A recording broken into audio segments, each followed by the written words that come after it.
अस्सलामुअलैकुम वरहमतुल्लाह। मैं हूँ हाफ़िज़ मोहम्मद दानिश मुहिउद्दीन और आप सबको अपने channel learning with Danish Muhiuddin में खुशामदीद कहता हूँ। आज का हमारा टॉपिक है how to gain maximum score in aptitude test. जी हाँ, एप्टीट्यूड टेस्ट में किस तरह हम मैक्सिमम या हाईएस्ट मार्क्स स्कोर कर सकते हैं, ये आज हम जानेंगे। तो अगर आप इंटरमीडिएट के स्टूडेंट हैं और यूनिवर्सिटी में दाखिला के ख्वाहिशमंद हैं तो आपको एप्टीट्यूड टेस्ट से गुज़रना पड़ता है। और आज मैं आपको बताने लगा हूं कि आप एप्टीट्यूड टेस्ट में चंद बातों का ख्याल रख के किस तरह से मैक्सिमम स्कोर गेन कर सकते हैं। तो इसके लिए आपको वीडियो को एंड तक देखना होगा। इससे पहले कि मैं आज का टॉपिक स्टार्ट करूं, मैं आपसे इस रिक्वेस्ट करना चाहूँगा कि मेरे channel learning with Danish Mohiuddin को सब्सक्राइब करें और साथ ही मौजूद बेल आइकन को प्रेस कर दें। इसके अलावा मेरी वीडियोस को लाइक करें, शेयर करें और मुकम्मल वॉच करें। हाई स्कोर गेन करने के लिए आपको सबसे पहले जिस बात का ख्याल रखना है वो ये कि get complete grip on test topics. जी हाँ, आपको मालूम होना चाहिए कि आप जो टेस्ट देने जा रहे हैं उस टेस्ट में आएगा क्या क्या, उस टेस्ट में टॉपिक्स क्या इंक्लूडेड हैं, उस टेस्ट के सब्जेक्ट्स क्या हैं।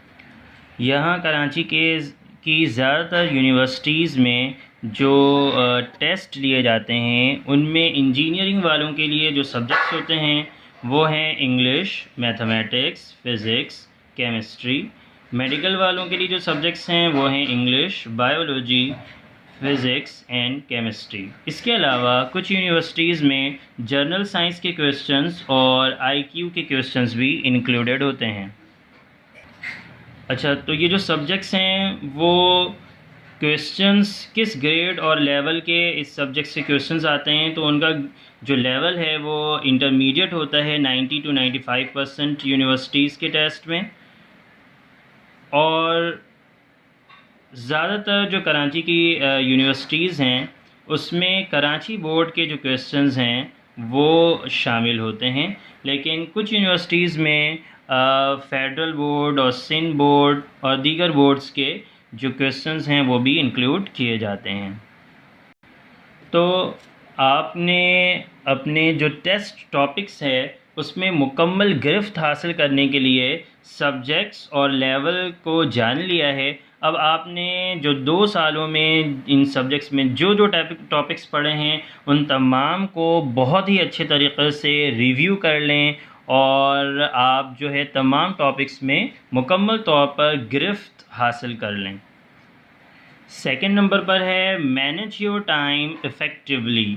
जी हाँ, आपको तमाम टॉपिक्स पे मुकम्मल तौर पर गिरफ्त हासिल करना जो है वो सिर्फ काफ़ी नहीं होगा, बल्कि आपने टेस्ट के दौरान जो है वो टाइम मैनेजमेंट का बहुत ही ज़्यादा ख्याल रखना होगा।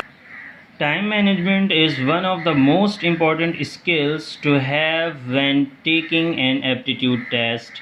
तो एप्टीट्यूड टेस्ट जब आप दे रहे होते हैं तो टाइम मैनेजमेंट जो है वो इम्पॉर्टेंट स्किल्स में से एक होता है।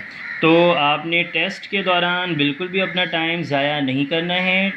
इसके अलावा आप उन क्वेश्चंस को जो कि आप को पता है कि आप आंसर नहीं कर सकते या आपको आंसर करने में दुश्वारी पेश आ रही है, तो उन क्वेश्चंस में टाइम ज़ाया करने की ज़रूरत नहीं है, क्योंकि हो सकता है कि आगे जो है ऐसे सवाल आ रहे हों, ऐसे सवाल मौजूद हों जो कि आप ईज़िली और क्विकली उनका आंसर कर सकते होंगे।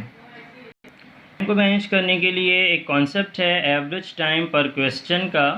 तो ये निकालते कैसे हैं, आपका जो टेस्ट है उसका कंप्लीट टाइम क्या है मिनट में और टोटल नंबर ऑफ़ क्वेश्चंस कितने हैं, इसके ज़रिए आप एवरेज टाइम निकाल सकते हैं। तो अगर हम एनडी के टेस्ट की एग्जांपल ले लें तो एनडी के टेस्ट में जो आपको टोटल टाइम दिया जाता है वो 2 घंटे होते हैं, जो कि मिनट में बनते हैं 120 मिनट्स, और इसे आप डिवाइड कर दें टोटल नंबर ऑफ़ क्वेश्चन से जो कि होते हैं 100। तो इससे आपके पास एक एवरेज टाइम आ जाएगा। एक सवाल में आप 1.2 मिनट्स जो हैं वो कंज्यूम कर सकते हैं। लेकिन मैं यहाँ पे आपको मशवरा दूंगा कि आप पर क्वेश्चंस जो हैं वो 1 मिनट या उससे भी कम वक्त में लगा जो है सॉल्व करने की कोशिश करें, क्योंकि कुछ क्वेश्चंस ऐसे होते हैं जो कि टाइम कंज्यूमिंग होते हैं या लेंदी होते हैं, जिसमें वक्त ज़्यादा लग सकता है।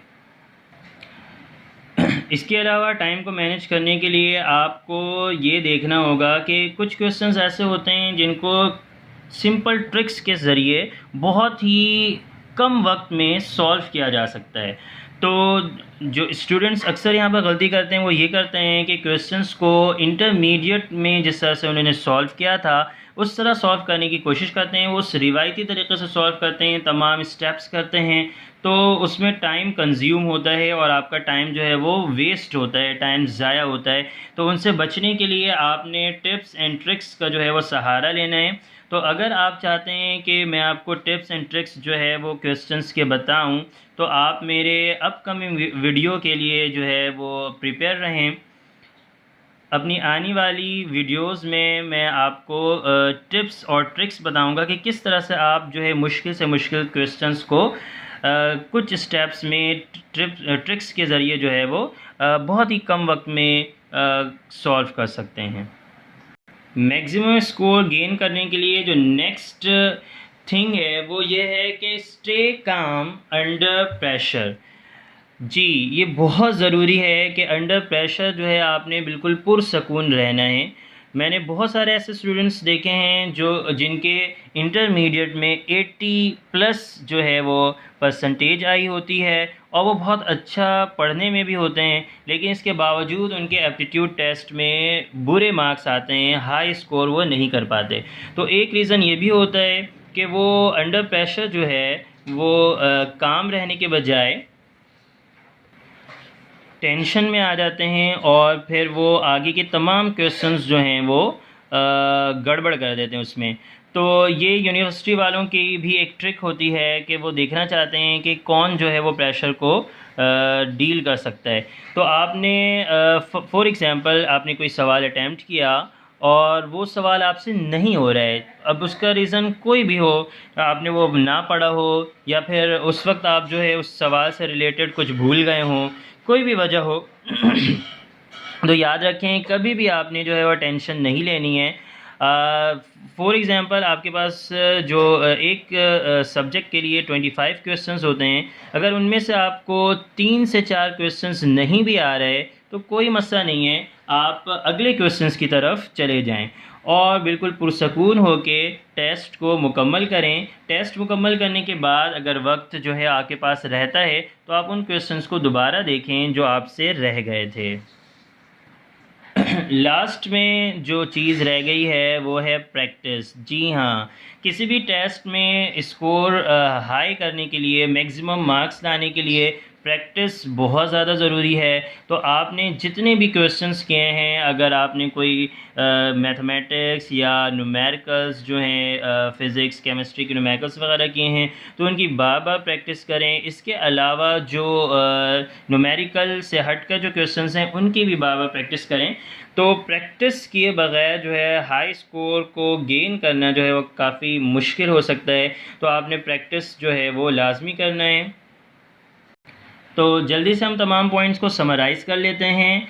अगर आप किसी भी एप्टीट्यूड टेस्ट में या किसी भी MCQs बेस्ड टेस्ट में हाई स्कोर गेन करना चाहते हैं तो आपको सबसे पहले ये पता होना चाहिए कि आपका जो टेस्ट है उसके टॉपिक्स क्या हैं और उन टॉपिक्स में मुकम्मल गिरफ्त जो है आपको हासिल होनी चाहिए। आपको उन टॉपिक्स में मुकम्मल तौर पर महारत हासिल होनी चाहिए, आपने उससे बहुत ही अच्छे तरीक़े से पढ़ा हुआ होना चाहिए। सेकंड जो पॉइंट है वो ये है कि मैनेज योर टाइम इफ़ेक्टिवली। आपने अपने टाइम को बहुत ही ज़्यादा इफ़ेक्टिवली मैनेज करना है। आपने किसी ऐसे सवाल के पीछे जो है टाइम को ज़ाया नहीं करना जो आपसे नहीं हो रहा है या आपको लगता है कि आपसे नहीं होगा, तो आप उनको छोड़कर अगले सवाल की तरफ चले जाएं। और जो मैंने थर्ड पॉइंट बताया था वो ये कि stay calm under pressure. Under pressure में आपने जो है पुरसकून रहना है, यानी कि अगर कोई ऐसा क्वेश्चन आ जाता है जो आपसे नहीं हो रहा है और उस क्वेश्चन को आपने नहीं करने की वजह से या ना होने की वजह से टेंशन लेने के बजाय आप पुरसकून रहें। 3, 4 या 5 क्वेश्चंस अगर नहीं भी होते हैं तो उसकी वजह से जो अगले 20 क्वेश्चंस हैं, अगले जो क्वेश्चंस हैं वो ख़राब हो जाएं, ये बहुत ही ज़्यादा बुरा हो जाएगा। लिहाजा पुरसकून रहें और आगे हो सकता है कि आगे के सारे क्वेश्चंस आसान हों, शुरू के ही क्वेश्चन मुश्किल हों, तो आपने जो है बिल्कुल पुरसकून रहते हुए टेस्ट को मुकम्मल करना है। और इसके अलावा टेस्ट से पहले बहुत ज़्यादा आपने प्रैक्टिस करनी है। जितनी ज़्यादा आप प्रैक्टिस रखेंगे उतना ज़्यादा आपको टेस्ट देने में आसानी होगी। अच्छा, प्रैक्टिस के हवाले से मैं आपको बता दूं, प्रैक्टिस तो एक ये है कि आप क्वेश्चंस को बार बार सॉल्व करें और सॉल्व करके प्रैक्टिस करें। दूसरा ये है कि आप टेस्ट दे देकर प्रैक्टिस करें। तो बहुत सारे टेस्ट जो हैं वो ऑनलाइन अवेलेबल हैं। आप ऑनलाइन जो है टेस्ट सर्च करें और अगर आप किसी सेंटर में पढ़ रहे हैं तो उस सेंटर में भी टेस्ट देने की कोशिश करें। और इस लेक्चर में इतना ही। नेक्स्ट वीडियो में मज़ीद अच्छे टॉपिक्स के साथ जो है वो हाज़िर होंगे। तब तक के लिए अल्लाह हाफ़िज़।